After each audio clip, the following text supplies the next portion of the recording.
Hey, shalom, shalom.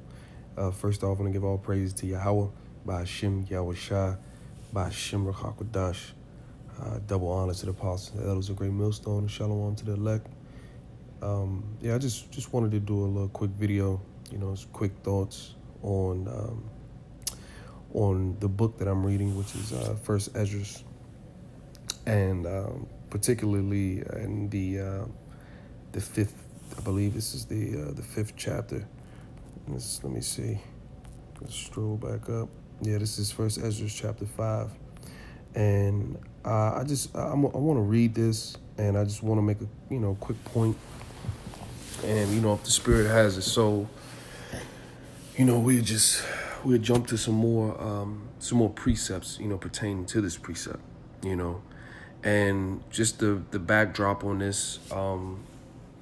Cyrus the king, gave the decree that we can go to basically rebuild Jerusalem and rebuild the temple to our power, to our God, the God of Israel, the God of Yasher Allah, the power of Yasher Allah, who's Yahweh, which name means He is Yah.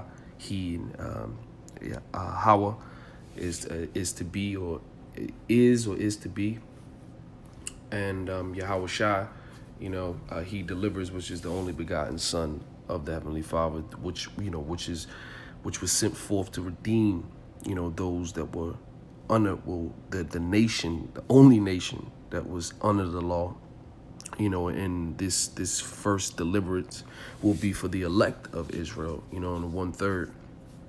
And let me go ahead and grab this precept. And like I said, this was what we went back to build, and at that time, coming out of captivity, or what happened was I guess a task, or not a task, but a bet, so to speak, was made, and whoever came up with the greatest, believe it wasn't a definition, but the greatest saying, so to speak. And you want to know where we can get it? I'm gonna get the saying, but first I want to read this. But I believe it was Zerubbabel, Salakia, if I'm misquoting that. I believe it was Zerubbabel that that won basically the saying, and was basically said to be, the reward was said to be called the king's cousin, and be granted certain wishes, and the wish of the man of Israel, that that had the saying, was to go back to Jerusalem, had the nation of Israel return and be able to worship our power, in the rightful way, on the way we're supposed to be, right? So in the midst of that, you had other nations round about us, and certain letters had to be written from the king. They had to be sent out, just so there would be no problem, with us reestablishing and rebuilding, our city and our temple. So when, basically straight to the point, is when they on the verge of us completing it, and making sacrifices and making offerings to our power, and the celebrating that was going on, just the joy, and the playing of the instruments, and men and women singing, it was just a beautiful time. And when you go through First Esdras, and it got to the point. Well, I'm gonna read it, and this is First Esdras chapter 5, and I'm gonna just start at 59. It says, "And the priests stood arrayed in their vestments, with musical instruments and trumpets, and the Levites, the son of Asaph, had cymbals, singing songs of thanksgiving and praising the Lord, according as David, Dawadah, Malak Dawadah, the king of Israel, had ordained. It says, and they sung with loud voices songs to the praise of the Lord, because his mercy and his glory is forever in all Israel. All right.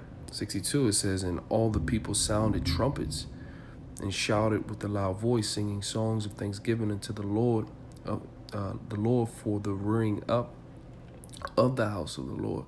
It says, also the priests and the Levites and of the chiefs of their families, the ancient who had seen the former house, came to the building of this, which weeping and great crying. It says, but many with trumpets and joy shouted with loud voice, insomuch that the trumpets might not be heard for the weeping of the people.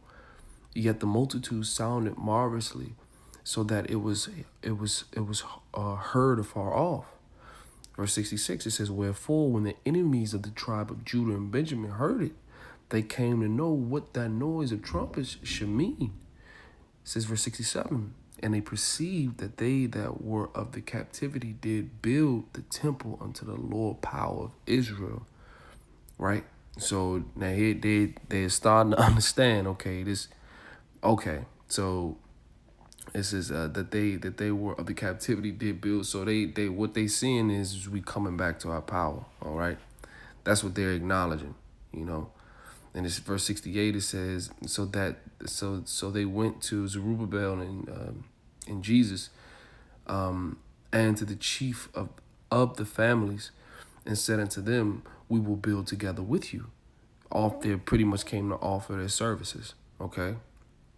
Verse 69 says, for we likewise, as ye do obey your Lord, and do sacrifice unto him from the days of as Bazareth, the king of the Assyrians, who brought us hither. It says, then Zerubbabel and Jesus and the chief of the families of Israel said unto them, this is the point, it says, it is not for us and you to build together a house unto the Lord our power. We ourselves alone will build unto the Lord of Israel, according as Cyrus the king, the Persians, have commanded us. Okay?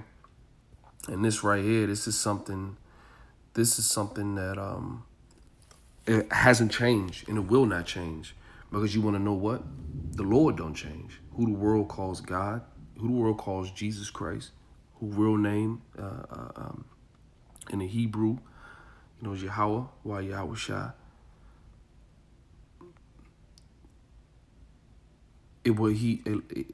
Listen, it doesn't change. Okay, this is Malachi 3:6. It says, for I'm the Lord, and that's the Lord in all caps, which is Yahweh.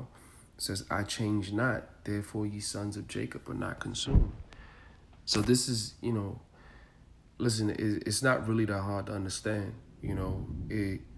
If the Lord doesn't change, the covenant, the promise, everything that he's given, starting, from Abraham, you go back, further, you go to Noah, you go back further, you go to Adam. You understand? That lineage that has been passed down of promises that were given, it only pertains to one specific people. You understand? And the Lord, and listen, the Lord power of Israel, he doesn't change. Okay? Therefore, you sons of Jacob are not consumed. Okay? He's, all in all, he's only, let me see. He's only known one people. Okay? Salakia. I think